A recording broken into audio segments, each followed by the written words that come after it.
Well, hello everybody. Look at this. It's 1 month. We're not doing two. We're almost on track for the time that we promised you guys. So we're really trying, really struggling. Hopefully, or not hopefully, I should say, but I think that most of you live crazy lives and you want the very best for everything and everybody. And oftentimes we fail. So that's just how it goes. But I'm excited. We did our second pairing party. Had a good turnout this time. Had a ton of fun. Really, really enjoyed it. Personally, I felt like it was everything that I was hoping for. People just eating good food, drinking good wine with it, talking to each other. There was some friends made at the last tasting event. Most of you have picked up your wine, so thank you so much for that because we really have so little space here. These will be ready for you, and we're very excited about what we have in front of you. We are just going to get right into it then. Exciting. This is going to be Gewürztraminer, a dry Gewürztraminer from the Pfalz region of Germany. This is by, I'm going to have to read the last part because it's a little difficult. This is Weingut Ökonomorat Rebels. So we just say Rebels. But they're a biodynamic producer there, which means that not only do they do everything organic, everything the right way, natural-wise, but also there's certain things like burying certain kinds of horns in the soils and doing all of these things to be called biodynamic. I love this wine. It's been on our pairings now a couple of different times. Absolutely exceptional stuff. Gewürztraminer, very green, very floral. I know you guys have had Gewürztraminer on our pairing sets before, but this is going to be a brand new one for you. It is nice and big in acidity. I remember this. And it smells like Gewürztraminer. Very floral, very green. Has a lot of kind of like Riesling-esque vibes to it when it comes to the petroleum or the gas kind of smells that some people get from that. It's a ripe vineyard. You can smell the fruit really just pouring out of it. This is so yummy on the nose.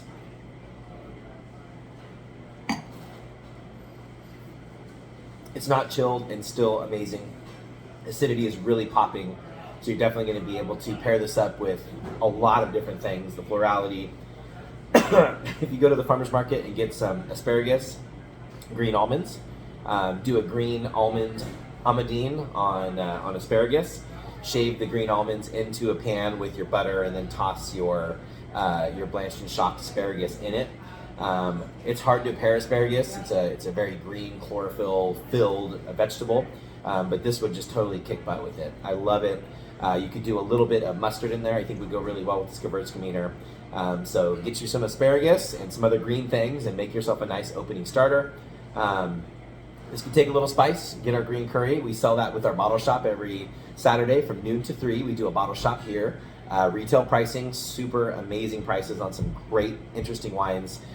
We always have things packed away, so either dry rubs, jerk rubs, or curry mixes that we make here. Just the stuff that makes Localis taste like Localis is now available for you guys. So yeah, do a little a light green curry, green almond, and asparagus dish, and it would just absolutely sing with this wine. Next up, we have a kind of a rare grape varietal for California, but found all over the northern parts of Italy. This is Arnaise, made by Ian Brandt, who is one of my good friends and great winemaker. And this is San Benito County, Vista Verde Vineyard, so a specific vineyard varietal of Arnaise. It's from 2021. He makes exceptional wines. This is no different. Arnaise, known up in the Piedmont region of Italy as white Barolo or Barolo Bianco. So Barolo being like heavy skins, huge tannins, huge acid. It's a humongous wine, usually needs years of age. This is not anywhere near that, but that's kind of something that has been said about Arnaise as a varietal. There's some wonderful producers in the Piedmont that I would highly suggest. Bruno Giacosa, the great Barolo Barbaresco producer, makes some exceptional Arnaise as well. This one, it's got steely quality to it, so you think about metals, not so much rusty metals or anything like that, or iron, but steel, like bright, like that fresh steel smell. Maybe that just makes no sense to anyone, I'm not sure, but to me it does. Not a whole lot of florality, maybe like lemon rind on the nose.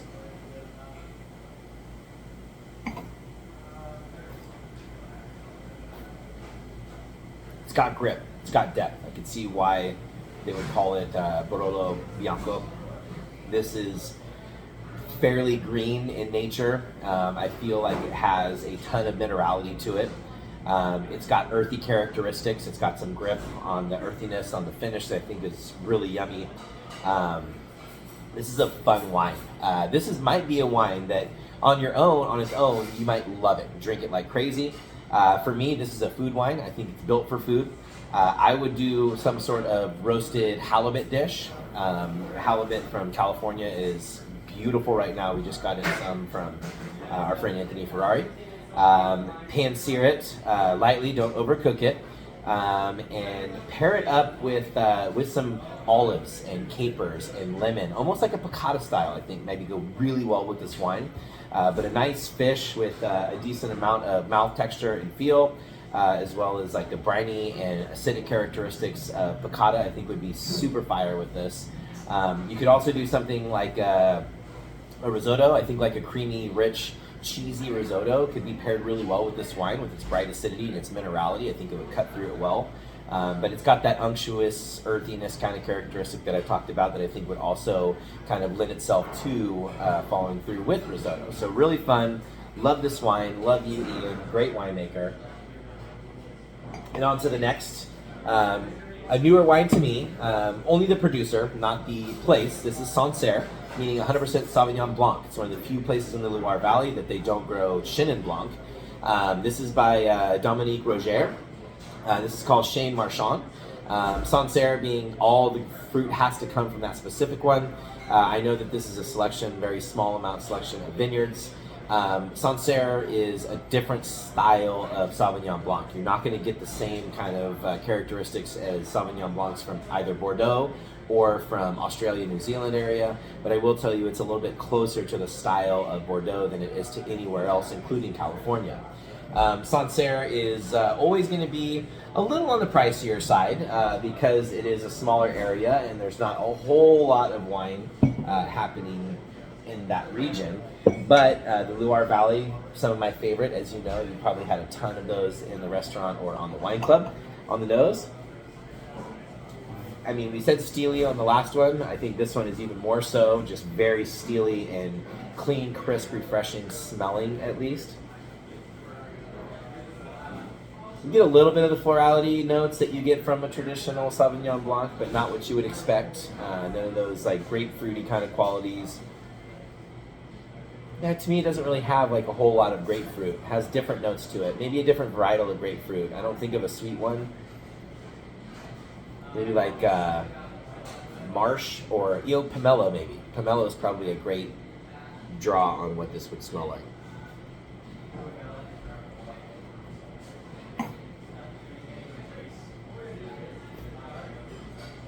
On the palate, a little bit more Sauvignon Blanc-esque, but still not like traditional. And when I say traditional, I don't know what that means to you, but for me, that's those really grapefruity kind of characteristics, humongous nose, palate is just rich with all of those kind of bright flavors. This is not that. This is more restrained. Acidity is really high, really beautiful. This is a wine that I think would pair well with lots of different items. On the far western side of the Loire Valley, this one being far more east, I would say that like oysters, you get the muscat, that's one of those grapes out on the Nantes region of Loire. I think you should grab some oysters with this. I think you could do a nice, like kind of rich mignonette.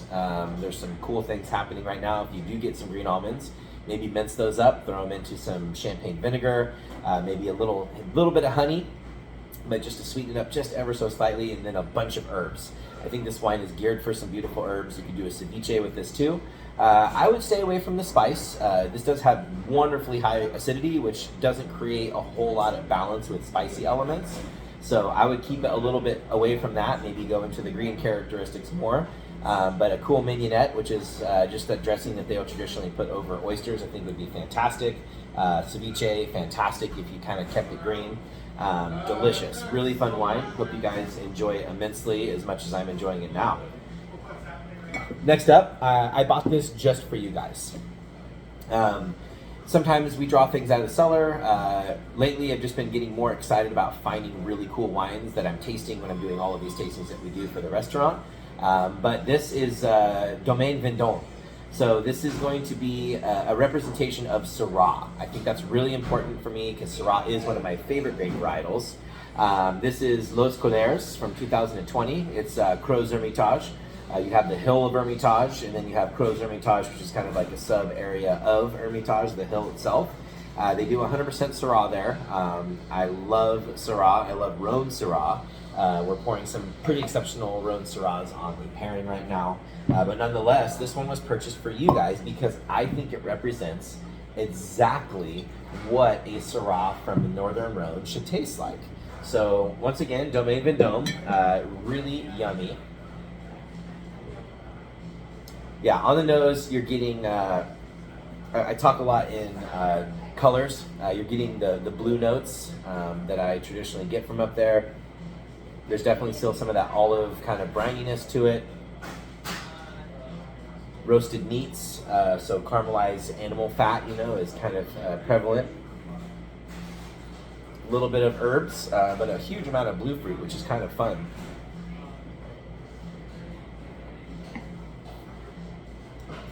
And this is exactly why I got it for you guys. I think this is exactly what Rhone Syrah should taste like. I think it's a great representation. It's got the notes that I'm looking for. On the nose, I got a ton of the olive characteristics. On the palate, I don't get as many of those olive characteristics. Definitely still retain some of that beautiful blue fruit. So blueberry, maybe like boysenberry and stuff like that, but really kind of get a rounded fruit quality with still a ton of earthiness. There's definitely a lower profile of oak on this, so it's not an oaked wine, it's not a very oaky wine, but it definitely has a little bit of neutral, maybe a tiny bit of new barrels on it. I'll have to do a little bit more research, but this is a very fun wine. Absolutely love it. I think it is, like, once again, a great representation of what this area should taste like when you drink it. Next up, we have a pretty iconic producer. This is Port Rouge. So we're going a little south in the Rhone Valley still. We're going to head down to Châteauneuf-du-Pape. And this is a biodynamic producer, organic grapes, everything kind of done the right way. And to me, once again, purchased just for you guys. There's a connection between them and Pigalle, which is one of the great, extremely well-known producers of Châteauneuf-du-Pape. There are some other ones, Chateau Beaucastel, there is Vue Telegraph, there are, of course, Chateau Reyas are all the really big houses. Port Rouge is a smaller house, but affiliated with Pigalle, and I just love the wine. I think, once again, it represents the blend of 13 varieties of grapes that are allowed to be grown in Châteauneuf-du-Pape. And some houses use all 13 always. Some houses only do specific things. I know that some only do Grenache. Grenache grows really well there. But this is a blend of many grape varietals. They don't have to tell you what's in it. I know that Vue Telegraph, I think, uses all 13 and will not release how much of each is in what. So I think that's kind of cool. Port Rouge, let's see what it smells like. Smells a little hot, alcohol-wise. Like, you get that little smell in there. Definitely more red fruited, steering far away from the blue. There is Syrah in Châteauneuf-du-Pape as well, but not the same as the Northern Rhone Syrahs. I'm not getting very much wood characteristics on this, which means probably not heavy oak regimen at all. And there's a clay kind of vibe going on the nose. So very expressive wine on the nose, really fun. I hope that you guys, I've said it many times, I don't ever claim to be an incredible sommelier or insanely knowledgeable, but I do absolutely love wine. I love pairing wines with food, and that's why we started this whole wine club, was so that you guys kind of got an inside look on what I'm smelling and what I'm tasting and what I would cook with it. And then now it's even more exciting to kind of show you guys great representations of great areas like this. So on the nose, I feel like it's definitely calling out to me as Châteauneuf-du-Pape. It smells like what it should.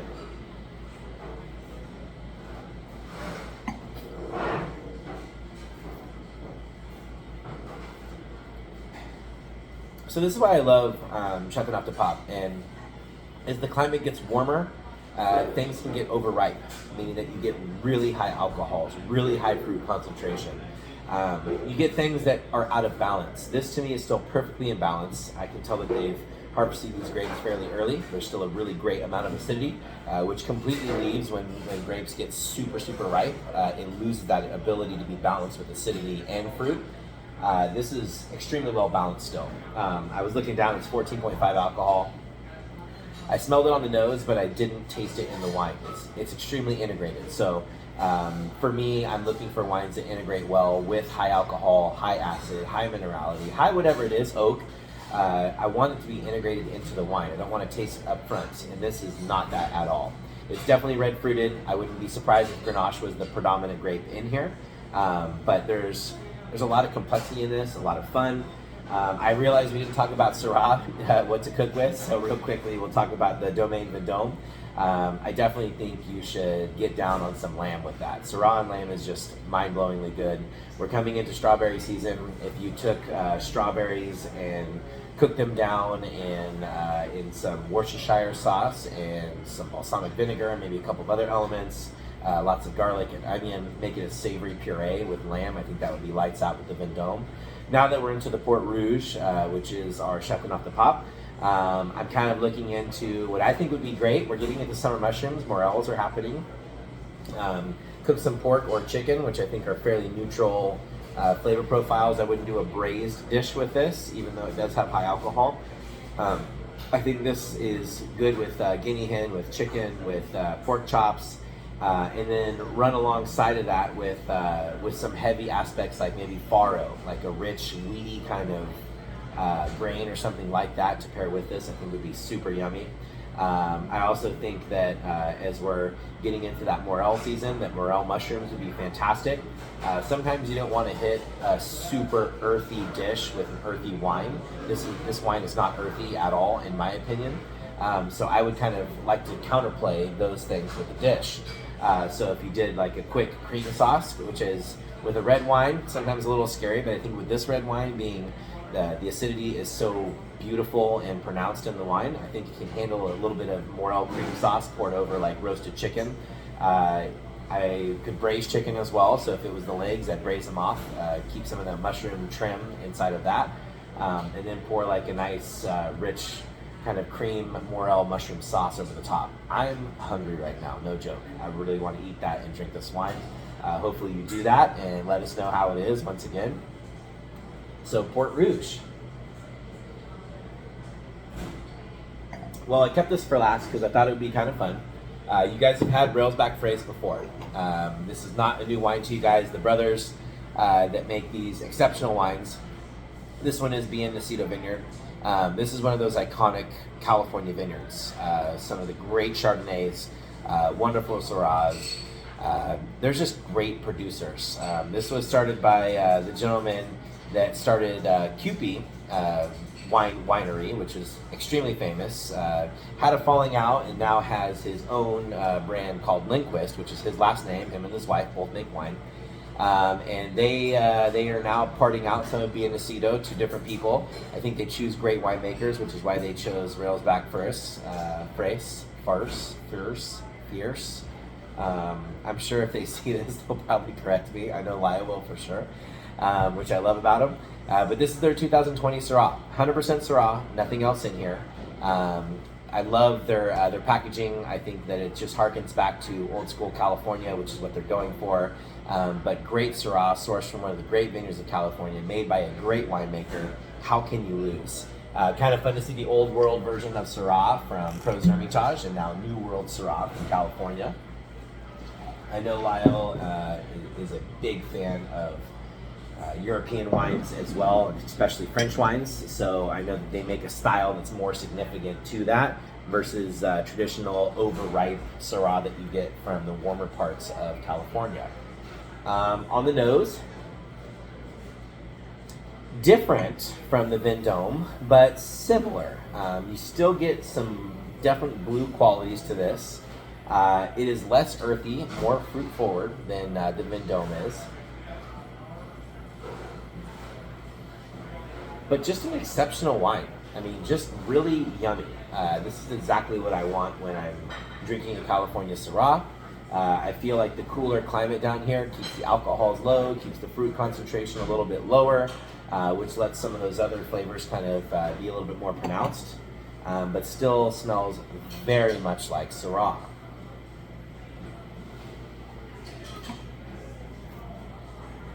So once again, their winemaking is exceptional.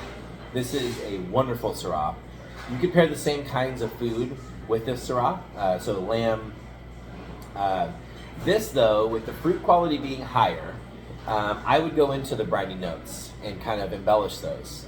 Once again, with like olives, capers, and kind of those kind of elements. I would definitely kind of go more to that. I think the fruit forwardness and the lower alcohol than I think the Vendome is. I would probably stay away from braised meats. I don't think this is as heavy as the Vendome is, so a little bit brighter, a little bit more fresh. I would probably stick to maybe duck with this. I think duck and Syrah is also a great pairing. And if you're looking for sides, I'm trying to think of like maybe a polenta. We have a polenta duck dish on it's Syrah, right? I mean, it's Thai right now. But outside of the Thai culture, which I don't think would go really well with this wine, but more of an Italian concept with nice, rich, soft, creamy polenta, and then roasted duck breast or duck confit. I think would just sing with this wine in a really cool way. Syrah and duck, Syrah and lamb, kind of one of my favorites, anyways. So it's a little easy. But those are our wines for this month. I hope you guys dig them. We'd love to hear back from you. We'd love to hear what you think about the wines. We'd love to hear about what you smell, what you taste. It's always fun to learn how other people view and smell and taste wines. I love when children taste wines, obviously not drink wines, but smell wines and have little sips because they're not worried about being wrong, so they just say whatever is on their minds. And oftentimes my boys will call out things that are absolutely pronounced in the wine, which I think is very fun. So don't be afraid to be wrong. You have a different palate than I do, and I have a different palate than anyone else does. So we all taste all of these wines differently, and we'd love to hear about that. So hope you guys enjoy this month. Remember, every Saturday from noon to 3 at Localis is going to be our bottle shop pop-up, where we got some really fun wines. We'll have some things available from the kitchen pantry as well. Some of that's going to be a great pairing with some of the things that you have in front of you. So have a good spring. Looks like now we're almost into summer because it definitely is getting very warm. But look forward to seeing you guys next month for another cool take on some interesting wines.